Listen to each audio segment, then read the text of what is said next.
नमस्कार, स्वागत है आप सभी का हमारे खास पेशकश मंथन में। आप देख रहे हैं टीवी 99 और मंथन उस कार्यक्रम जिसके अंदर हम हमेशा उन समसामयिक मुद्दों को शामिल करते हैं जो हमारी ज़िंदगी को सबसे ज़्यादा प्रभावित करते हैं। और आज के इस दौर के अंदर पूरे देश के अंदर जो एक बात सबकी जुबान पर है, जो एक मुद्दा सबके दिलों में समाया हुआ है और दिल से लेकर दिमाग तक छाया हुआ है, वो है भ्रष्टाचार, करप्शन। हमारे देश के अंदर करप्शन अपने चरम पर पहुँच चुका है। हर तरफ से ये नारा लगातार हम सुनते आ रहे हैं, या यूँ कहेंगे जो सुनते नहीं हैं वो बोलते हैं।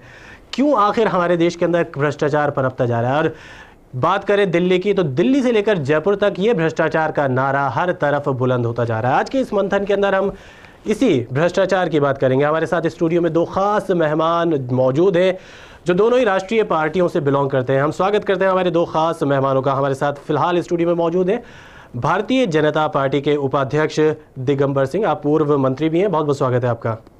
और साथ ही साथ कांग्रेस से जुड़े हुए वरिष्ठ नेता हमारे साथ मौजूद है वीरेंद्र पूनिया साहब, आप कांग्रेस के सचिव हैं, स्वागत है आप ही का। भ्रष्टाचार जयपुर से दिल्ली तक ये मुद्दा छाया हुआ है। सबसे पहले भारतीय जनता पार्टी से के तरफ से बात करना चाहेंगे। 2 मई से आप अपनी तरफ से एक राष्ट्रव्यापी आंदोलन की बात कर रहे हैं। यूँ तो अप्रैल का पूरा महीना देखा जाए तो भ्रष्टाचार के नाम रहा, या यूँ कहें कि भ्रष्टाचार की जंग के नाम रहा। भारतीय जनता पार्टी 2 तारीख से इसका आगाज़ कर रही है। इतनी देर या कितनी जल्दी, आप क्या कहेंगे? नहीं, ये बिल्कुल देर की बात नहीं है। ये पार्टी का जो कुछ पहले से तय प्रोग्राम था उस हिसाब से ही है।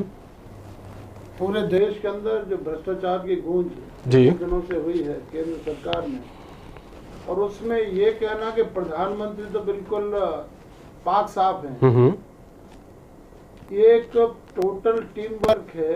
अगर उनके टीम के अंदर करप्शन है तो प्रधानमंत्री अपने नैतिक जिम्मेदारी से बचा नहीं सकते अपने। जी। या तो उनके जिस तरह के स्टेटमेंट बीच बीच में आते रहे हैं कि कोalition गवर्नमेंट है इस वजह से, तो कोalition गवर्नमेंट का मतलब लूटपाट की गवर्नमेंट तो बिल्कुल नहीं। कोalition गवर्नमेंट अटल बिहारी वाजपेयी ने भी चलाई थी और उसमें बहुत ज्यादा पार्टियां शामिल थी जो आज इस कोalition गवर्नमेंट में नहीं है। मेरे ख्याल से 23 पार्टियां उस अटल जी के शासन में थी।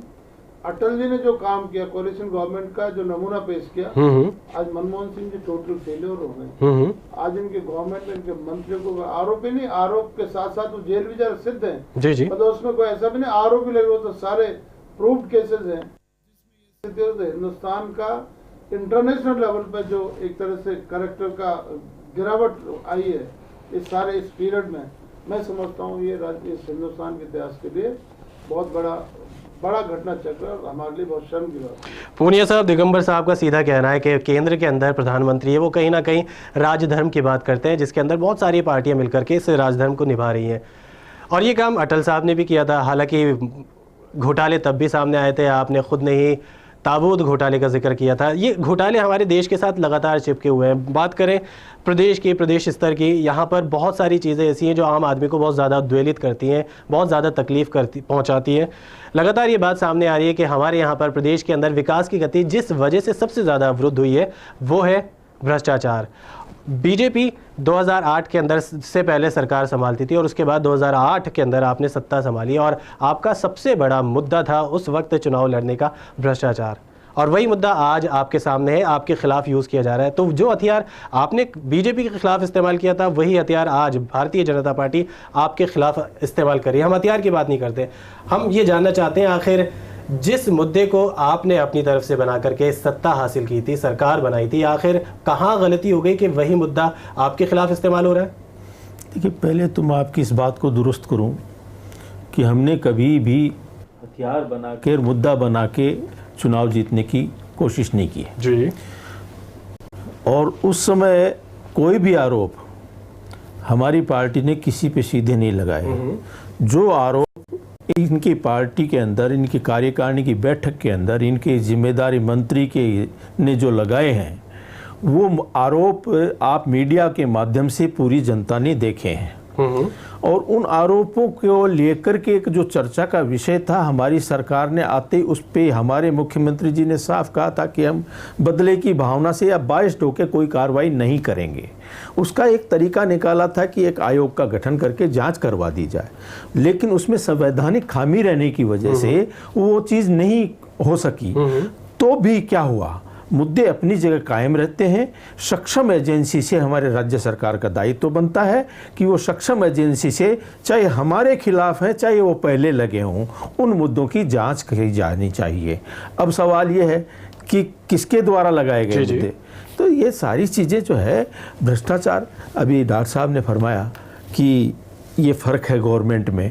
मैं पूरी देश की जनता जानती है, पूरे देश के इंटेलेक्चुअल्स जानते हैं, पूरे देश की गरीब जनता भी जानती है कि मनमोहन सिंह जी प्रधानमंत्री बनने के बाद जिस तरह से अमेरिका देश जैसे देश के राष्ट्रपति ने ये कहना शुरू कर दिया कि अमेरिकियों संभल जाओ, भारत आगे बढ़ रहा है। तो ऐसी स्थिति में उस प्रधानमंत्री के लिए इस तरह के छिट्टाकसी, ये जो जननी है, ये 2G स्पेक्ट्रम है जिससे शुरू हुई, या अन्य मुद्दे आए हैं, ये शुरुआत कहाँ से हुई, इसका बेस किसने बनाया, उस बेस के ऊपर काम किसने शुरू किया, उसी बेस को आधार मानते हुए अगली, ये मैं नहीं मानता कि किसी ने बेस बना दिया उसको रेक्टिफाई नहीं किया जा सकता, लेकिन चूंकि ये एक आरोप प्रत्यारोप राजनीतिक पार्टी के एक मेन एक्टिविटीज बन गई है, उनको जन समस्याओं से लेना नहीं है। आप ये देखिए हमारे मुख्यमंत्री जी जैसे आदमी पे, जिसका 32 साल का राजनीतिक जीवन है, जिसने हमारे 3 बार पार्टी की कमान संभाली, 3 बार अध्यक्ष रहे हैं, केंद्र में 2-2 3-3 बार मंत्री रहे, 5 बार सांसद रहे, 2-2 बार मुख्यमंत्री रहे। अगर इस तरह का आचरण उनका होता तो अब नहीं कभी के पकड़ में आ जाते। उनका कहीं ऐसा नहीं है, लेकिन वो छींटे मारने वाली बात है कि मेरे कपड़े सने हुए हैं, इसकी सफेद दिख रही है, कुछ छिट्टे मार दो। लेकिन पुनिया साहब वही चर्चा का विषय बना। वही मुख्यमंत्री लगातार अपनी तरफ से एक लाचारी जाहिर करते हैं। सार्वजनिक तौर पर उन्होंने बार बार ये बात कही है कि हमारे यहाँ का सिस्टम इतना ज़्यादा डिस्टर्ब हो चुका है जिसके अंदर भ्रष्टाचार ना चाहते हुए भी पनप रहा है। इसमें साफ मजबूरी झलक होती है। और जहाँ तक आप इंटरनेशनल क्रेडिबिलिटी की बात कहते हैं कि बराक ओबामा लगातार ये बात कह रहे हैं कि हमारे यहाँ के लोग इतने ज़्यादा सक्षम हो रहे हैं, लेकिन हमारे देश की हालात अंतर्राष्ट्रीय स्तर पर यूँ कहें कि साख की बात करें, एशिया का 4था सबसे करप्ट देश हमारा ही है।